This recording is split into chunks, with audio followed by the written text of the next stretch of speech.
Alors, c'est la période des vœux, en ce moment, n'est-ce pas?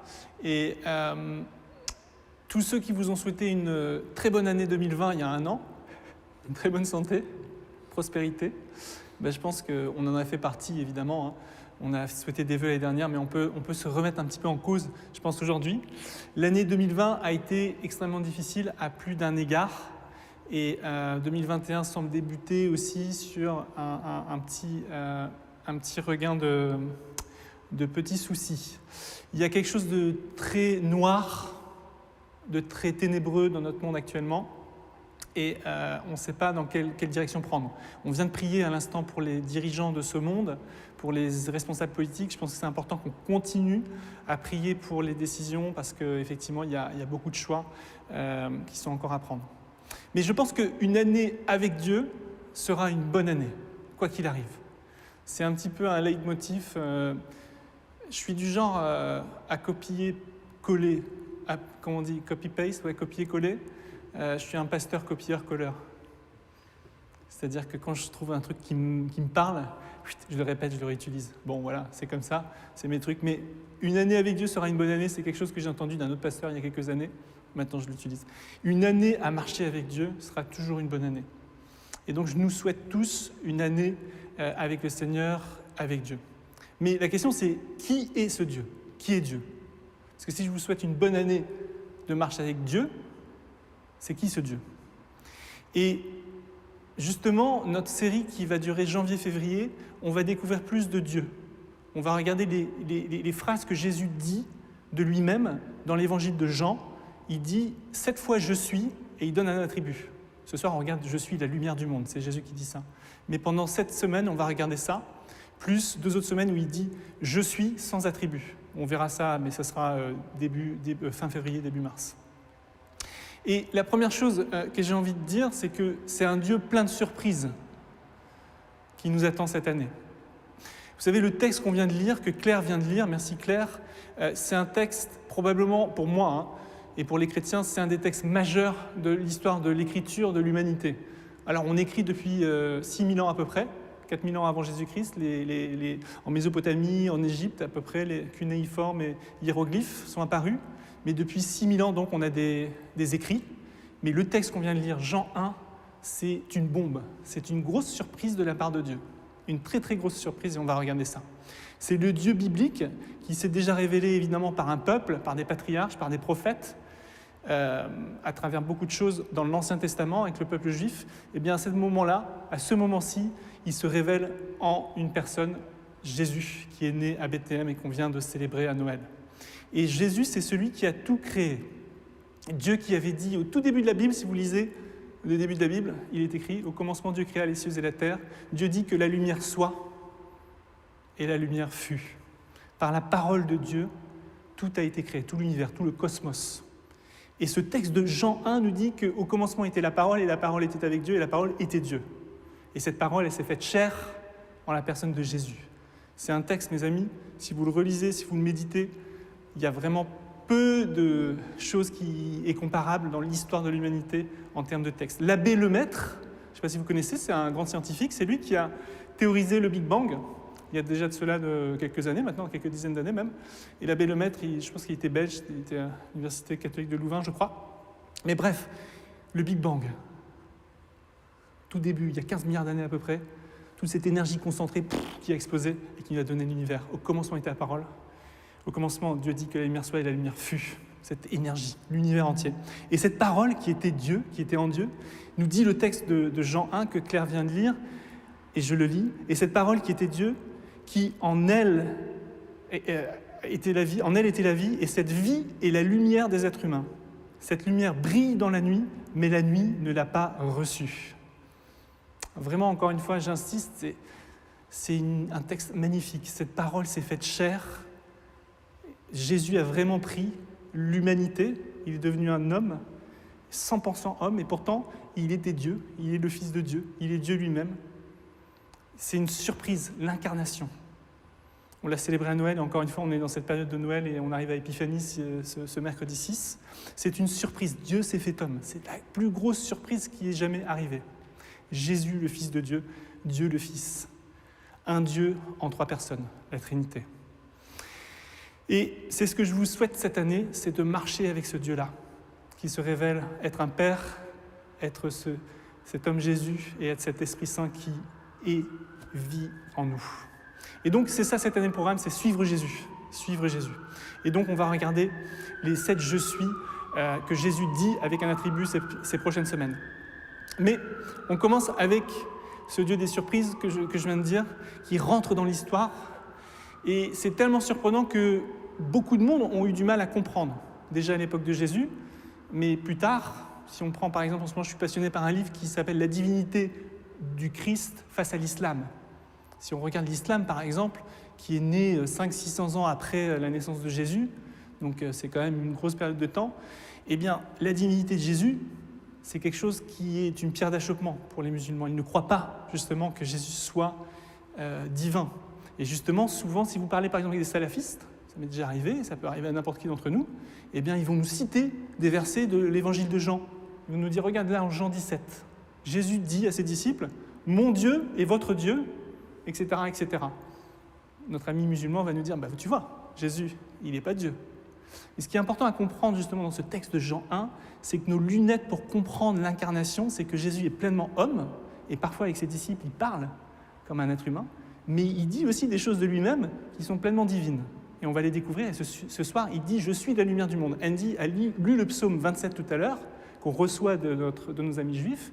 Et dans le psaume 27, qu'est-ce qu'on lit ? On dit que Yahweh est ma lumière. Jésus s'identifie en disant « Je suis la lumière du monde » à Yahweh. Et donc, on a toujours ces doubles perspectives quand on lit l'Évangile, quand on lit la Bible, nous chrétiens. Jésus est divin, Jésus est humain aussi, il n'a pas fait semblant. Donc parfois, effectivement, il s'adresse à ses disciples comme un être humain, mais parfois, il dit de lui qu'il est plus que humain. Et donc, le risque, c'est effectivement, pendant ces 7 semaines, je me fais juste une petite parenthèse, c'est de trop être sur le Jésus divin super-héros. Je voudrais juste qu'on ancre tout ce qu'on dit sur Noël, sur l'incarnation. Jésus est aussi pleinement humain. Mais voilà, il est 100% homme, 100% divin. Alors ça, c'est le Dieu des surprises, et je vous souhaite d'avoir des surprises cette année de la part de Dieu, malgré les circonstances qui vont être compliquées. Et en préparant ce message, je pense que le Seigneur m'a parlé de manière étonnante par 3 canaux différents, et donc c'est pour ça que je vais switcher maintenant sur une autre partie. Mais il m'a parlé par un film que vous connaissez peut-être, c'est Les Rois Mages des Inconnus. Alors je ne sais pas si certains d'entre vous, alors peut-être pour les plus jeunes d'entre nous, vous ne connaissez peut-être pas Les Inconnus. Pour les plus âgés d'entre nous, on connaît Les Inconnus. Mais ils ont fait un film que j'ai revu il n'y a pas récemment, et Dieu m'a parlé dans ce film, et je vous en dirai un peu plus. Mon père, la semaine dernière que j'ai eu la chance de voir à Noël, il m'a parlé de l'étoile que les mages ont suivi dans le texte de Matthieu 2. On va regarder ce texte aussi, des rois mages, qu'on va célébrer à l'Épiphanie cette semaine, et d'un livre que j'ai retrouvé hier soir, que j'avais lu l'année dernière, du pape Benoît XVI, du cardinal Joseph Ratzinger. Donc les 3 ensemble, ça fait un beau cocktail. Les Inconnus, le pape, Benoît XVI et mon père. Mais bon, s'il nous regarde. Alors, nous fêterons cette semaine l'Épiphanie, le 6 janvier.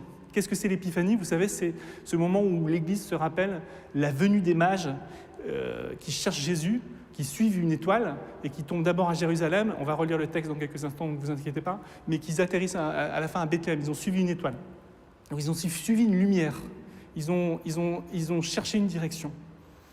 Et donc, c'est pour ça, Andy a aussi pas précisé qu'on aura des galettes et qu'on va regarder tout ça, mais ça, c'est plus la tradition française, en tout cas. Alors, la question, c'est ce texte. Je vais le lire. Alors, je ne sais pas si... Est-ce qu'on peut l'avoir sur... est-ce qu'on peut l'avoir ici ? Et est-ce qu'on peut l'avoir aussi sur le Zoom ? C'est possible, ça, ou pas ? Ouais, super. Alors, je vais vous relire juste le début de Matthieu. On a lu le début de Jean. Claire a lu. On lit le début de Matthieu. C'est toujours important aussi de mixer aussi les textes. Les 4 évangiles, ils ne sont pas juste à prendre séparément comme on ferait des silos. Ce qui va être intéressant ce soir, c'est de voir un petit peu, moi j'ai envie de vous parler ce soir de cette étoile que les bergers et aussi les mages suivent, et dans Jean, cette parole qui est la lumière du monde. Et donc on va faire le parallèle, on va regarder ensemble. Donc en Matthieu 2, ça dit quoi ? Ça dit « Jésus naît à Bethléem, en Judée, au moment où Hérode le Grand est roi. Alors des sages, des mages, viennent de l'Est et arrivent à Jérusalem. Ils demandent où est le roi des Juifs qui vient de naître. Nous avons vu son étoile se lever à l'est, et nous sommes venus l'adorer. » Quand le roi Hérode apprend cela, il est troublé, et tous les habitants de Jérusalem aussi. Le roi réunit tous les chefs des prêtres de son peuple avec les maîtres de la loi. Il leur demande à quel endroit est-ce que le Messie, le Christ, doit naître. Ils lui répondent « Le Messie doit naître à Bethléem, en Judée. En effet, le prophète a écrit « Et toi, Bethléem, du pays de Juda, tu n'es sûrement pas la moins importante des villes de Juda. Oui, un chef va venir de chez toi, il sera le berger de mon peuple Israël. » Alors Hérode fait appeler les sages, les mages, les rois mages en secret. Il leur demande à quel moment est-ce que l'étoile est apparue. Alors, ensuite, il les envoie à Bethléem en disant « Allez vous renseigner exactement sur l'enfant. Quand vous l'aurez trouvé, venez me prévenir, et moi aussi, j'irai l'adorer. » Après ces paroles du roi, les sages se mettent en route. Ils aperçoivent l'étoile qu'ils ont vue à l'est. Ils sont remplis d'une très grande joie en la voyant. L'étoile avance devant eux. Elle arrive au-dessus de l'endroit où l'enfant se trouve et elle s'arrête là. Les sages entrent dans la maison et ils voient l'enfant avec Marie, sa mère. Ils se mettent à genoux et adorent l'enfant. Ensuite, ils ouvrent leurs bagages et lui offrent des cadeaux, de l'or, de l'encens et de la myrrhe. Après cela, Dieu les avertit dans un rêve de ne pas retourner chez Hérode. Alors, ils prennent un autre chemin pour rentrer dans leur pays. Ce qui est intéressant, c'est que dans ce passage de Matthieu, c'est une étoile ou un astre, pour être plus exact, qui pousse les mages à se mettre en chemin, à trouver Jésus. Et encore une fois, ma prière pour chacun d'entre nous, c'est vraiment qu'on marche avec Dieu cette année. On va être comme les mages, comme les rois mages, aller vers Jésus. Et quel type d'étoile s'agit-il ? Ce qui aussi est assez intéressant, donc là c'est plus peut-être anecdotique, historique, mais est-ce qu'elle a vraiment existé, cette étoile ? Il y a un astronome très célèbre qui s'appelle Kepler, pour ceux qui ont étudié un peu la science, la physique, qui a calculé, donc Kepler c'est au XVIIe siècle, mais il a calculé que justement vers -7, -6 avant Jésus-Christ, il y a eu, et d'ailleurs c'est la date qu'on considère maintenant comme la date possible, très possible de la naissance de Jésus-Christ, -6, -7, et pas l'an 0, mais c'est produit une conjonction de planètes, Jupiter, Saturne et Mars. Et donc du coup, on sait astronomiquement que ça s'est passé à ce moment-là. Et d'ailleurs, l'année dernière, là, le 20 décembre 2020, s'est produit récemment ce type de conjonction. Ça ne s'était pas arrivé depuis 800 ans. Bon, voilà, c'est un petit phénomène astronomique rigolo. Mais en tout cas, ce qui est intéressant, c'est que Jupiter aussi représentait un dieu babylonien. Dans leur panthéon babylonien, c'était le dieu Marduk, qui était un faux dieu, mais qui était important pour ce peuple. Et Jupiter, c'était effectivement le symbole, l'étoile, l'astre, parce qu'en fait c'est une planète qui reflète la lumière du soleil, mais ce n'est pas une étoile, mais c'était dans leur panthéon la divinité la plus importante. Et Saturne, pour eux, ça représentait le peuple juif. Donc il y avait une conjonction qui fait que cet événement a déclenché, c'est ces astronomes, rois mages, astrologues certainement, qu'un événement important s'est passé. Et donc, ils sont venus, intérieurement, extérieurement, ils ont vu quelque chose, et ça les a poussés à venir. C'est quand même incroyable quand même que des gens qui n'étaient pas du tout juifs s'attendent à ce qu'il y ait un salut, quelque chose de l'ordre du salut, d'un événement important qui vienne du pays de Juda. Et les mages sont guidés donc par cette étoile, mais je pense que ça prend une signification plus importante chez Matthieu dans la Bible, c'est que c'est les nations. On a aussi tout à l'heure, on lira tout à l'heure un texte en Ésaïe, mais c'est les nations qui sont attirées à Christ. Les mages représentent aussi toutes les nations. D'ailleurs, dans l'histoire de l'Église, ce qui n'est pas dans la Bible, dans la tradition de l'Église, on a mis un mage de couleur noire qui venait de l'Afrique, un mage qui venait, je ne sais plus son nom, Balthazar, tout ça, c'est pas dans la Bible tout ça, mais ça représentait toutes les nations, un mage qui venait de l'Ouest et de l'Ouest. Ils sont guidés vers Jésus, et ce qui est intéressant aussi, c'est que la création entière parle de Dieu, peut nous parler de Dieu, peut nous parler de Jésus. Mais à un moment, ils sont limités parce qu'ils arrivent, ils ont cette intuition qu'il se passe quelque chose, ils ont cette intuition que le Créateur, il est à portée de main, et donc ils se dirigent vers le pays de Juda, mais en même temps, ils ne savent pas où aller. Parce qu'ils finissent à Jérusalem, ils se disent le roi des Juifs, il doit être né à Jérusalem, dans le palais royal. Ils vont voir le palais, ils vont voir Hérode. Ils ont vu quelque chose vague, ils se sont dit il y a quelque chose qui se passe, il y a quelque chose de beau qui se passe, mais ils n'ont pas l'orientation juste. C'est ça qui est important dans ce texte, c'est que cette année, je nous souhaite une orientation juste, une direction juste, une étoile qui brille et qui soit juste. Et c'est vrai que les étoiles et les astres ont toujours servi de boussole, si vous voulez, en navigation par exemple, les astrolabes, ou même dans les déserts pour se diriger. Bon, maintenant on a évidemment on a les satellites, on peut dire que c'est un autre type d'astre qui nous guide, le GPS. Donc c'est quelque chose d'assez universel, d'être guidé par les astres, par ces lumières, par ces lampes, comme l'appelle la Bible, on va le voir tout de suite après. Mais la question de l'orientation, elle se pose effectivement aussi aujourd'hui. Pour beaucoup de gens, c'est encore les astres, c'est encore l'astrologie, c'est encore les horoscopes. Il y a encore beaucoup de gens qui pensent que leur vie est déterminée, que le destin est écrit dans les étoiles. Est-ce que c'est juste ? Et est-ce que c'est juste dans l'obscurité qui nous environne actuellement de vraiment chercher dans les étoiles cette direction ? Et évidemment, on a, nous, hommes, avec un grand H, construit des systèmes religieux, construit des choses autour de ça. Mais dans le récit de Matthieu, ce qui est vraiment intéressant, ce qui est pour moi est aussi, autant j'ai dit le début de Jean, c'est un texte magnifique avec l'incarnation, mais le début de Matthieu, c'est ouf aussi parce que, excusez-moi l'expression, mais l'étoile ou l'astre lumineux qui conduit les mages, à la fin, il va se révéler, je vais vous le dire dans quelques instants, mais alors ce qui est intéressant, c'est que les mages, alors je reprends, les mages et les sages, ils arrivent à Jérusalem, ils ne savent pas où est Jésus encore, mais là, on l'a lu dans le texte, Hérode demande aux scribes qu'est-ce que disent les Écritures. Donc on a besoin d'une parole de Dieu, la Bible, une parole vivante, pour connaître la direction. C'était ça mon point. C'était que les mages, ils ont suivi la création, ils ont suivi une conjonction de planètes, et à un moment, ils ne savent plus. Mais la parole de Dieu va leur dire la réalité. Les scribes vont leur dire, voilà, c'est à Bethléem que doit naître le Messie. Ah ben là, ils ont la réponse. Génial. Alors ce qui est vraiment très intéressant, soit disant en passant, c'est que les religieux ne vont pas suivre les mages. Ils savent que ça doit être là-bas, mais ils vont se dire, tiens, ils vont rester dans leur tour d'ivoire quelque part, ils vont continuer leur discussion théologique, ils vont rester à rien faire. Et les mages, par contre, maintenant qu'ils ont reçu cette parole du Dieu vivant, que le Messie doit naître à Bethléem, ils vont aller à Bethléem. Et moi, je pense que dans nos vies, on a besoin de paroles de Dieu pour être guidés, des paroles du Dieu vivant. Et je vous encourage, certains d'entre nous ont commencé à lire la Bible en un an, la Bible chaque jour. Alors en anglais, Bible in 1 Year, en français, la Bible chaque jour. On a 2 groupes séparés maintenant de WhatsApp. Franchement, si vous voulez nous rejoindre, n'hésitez pas. C'est une expérience magnifique de recevoir de Dieu une parole vivante chaque jour. Corinne, je sais que tu l'as fait, Andy l'a fait, beaucoup d'entre nous l'ont fait et continuent à le faire, mais n'hésitez pas. Donc les mages, ils ont cette parole qui vient de l'Ancien Testament. Pour aller à Bethléem, ils y vont.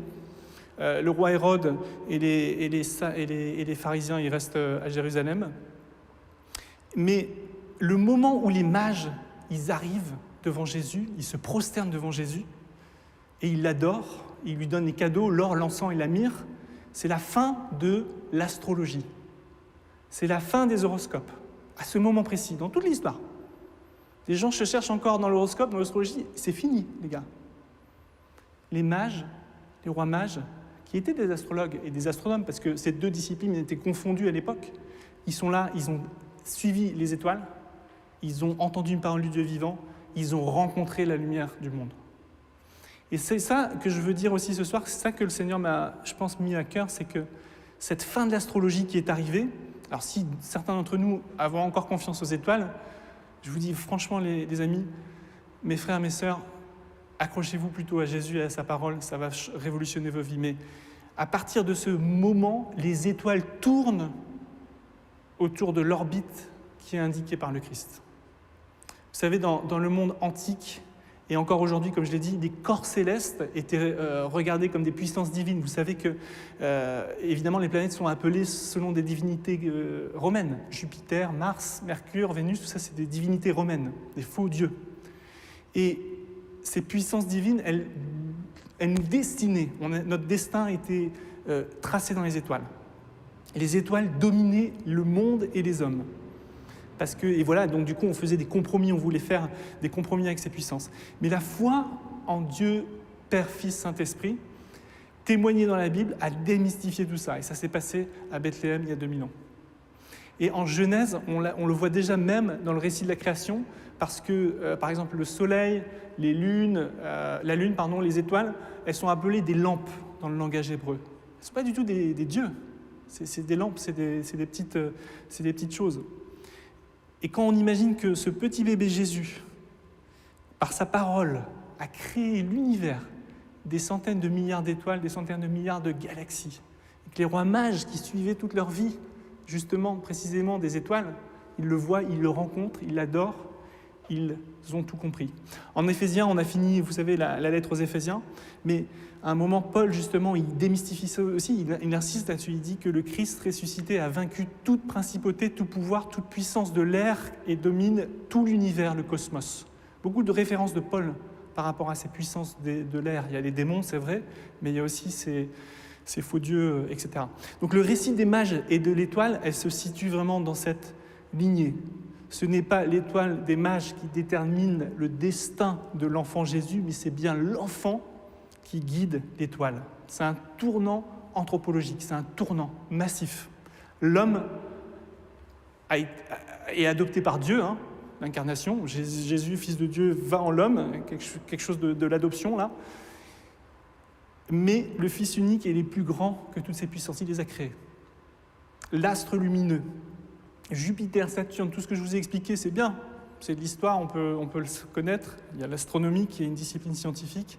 Mais il chemine les mages vers la lumière. Il rencontre ce qu'on a lu dans Jean 1, la parole faite chair, la lumière qui luit dans les ténèbres. Et je trouve que c'est magnifique d'essayer de montrer que les deux sont connectés. Vous savez, les rois mages, ils n'avaient pas Jean 1, ils l'ont vécu ça. Ils n'avaient pas Matthieu 2, ils l'ont vécu.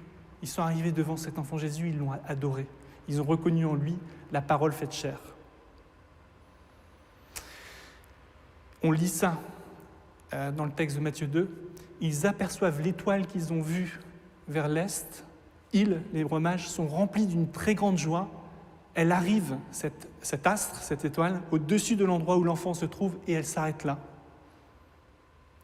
Et donc ce texte, c'est la joie de l'homme qui est touché dans son cœur par la lumière de Dieu, par la lumière de Jésus. Parce que, en fait, on réalise que cette lumière de Jésus, c'est notre espérance, c'est notre vie, on l'a lu, et c'est notre joie.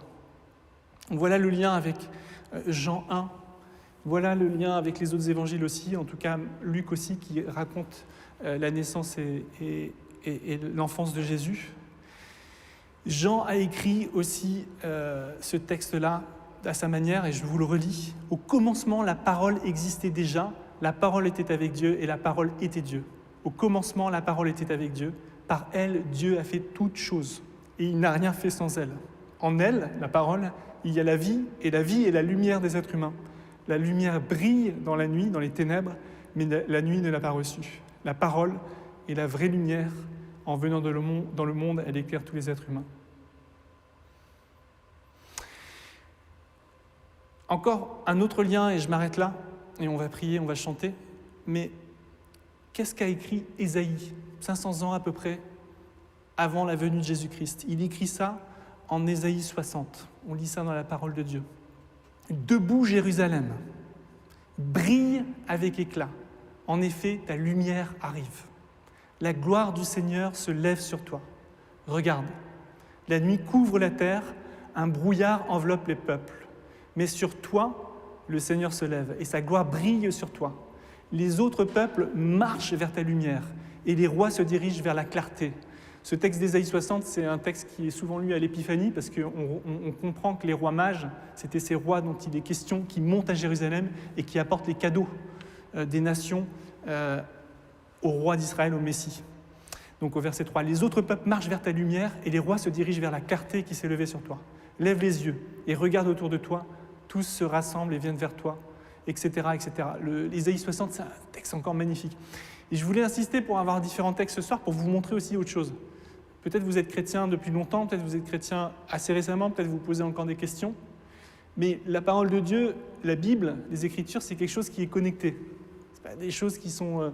on a vu ce soir Jean 1, Genèse 1, Ésaïe 60, Matthieu 2 et Apocalypse. Je termine avec Apocalypse. C'est magnifique de comprendre que tous ces textes sont liés et qui pointent évidemment vers Jésus, la lumière du monde, qui est la parole de Dieu.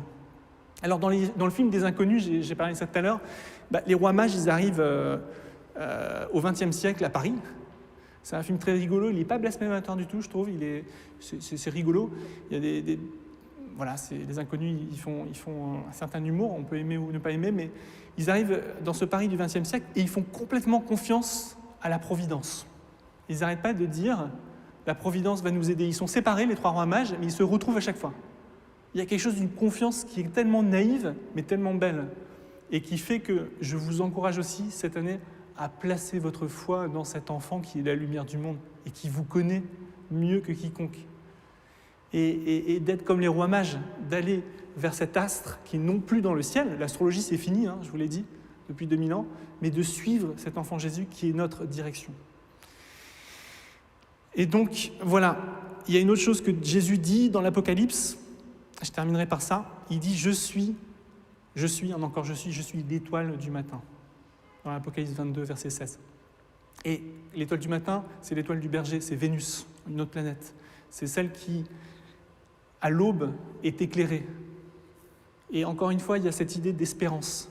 Le soleil se lève, on a prêché là-dessus, j'ai prêché là-dessus en septembre, sur cette espérance. Ouvrons la porte à l'espérance, à l'aube qui est nouvelle.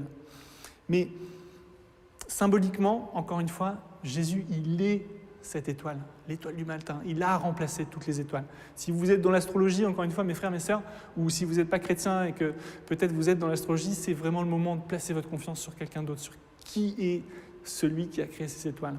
On va chanter un chant dans quelques instants, et justement, on va chanter à ce propos. Mais pour nous diriger cette année, suivons Jésus. Je pense que Andy, ce matin, pour les anglophones, il a parlé de ça, il a dit les mots... Pardon pour ceux qui sont sur Internet, j'ai touché mon micro. Mais les mots qu'il a reçus du Seigneur, c'est que cette année, en anglais, c'est « Follow Jesus today ». Jour après jour, on suit Jésus. Et c'est vrai, on va suivre Jésus, avoir cette perspective que c'est lui, l'astre, qui lui, et on va le suivre. Et sa parole va nous éclairer chaque jour.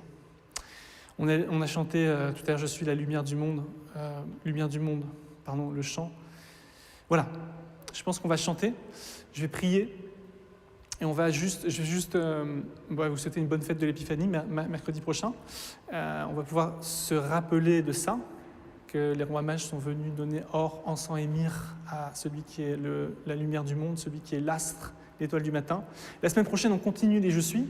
On va regarder « Je suis le pain de vie ». Jésus dit ça en Jean chapitre 6, un petit teaser, mais on va continuer notre série pour découvrir plus qui est ce Dieu qu'on va suivre cette année, Père, Fils, Saint-Esprit.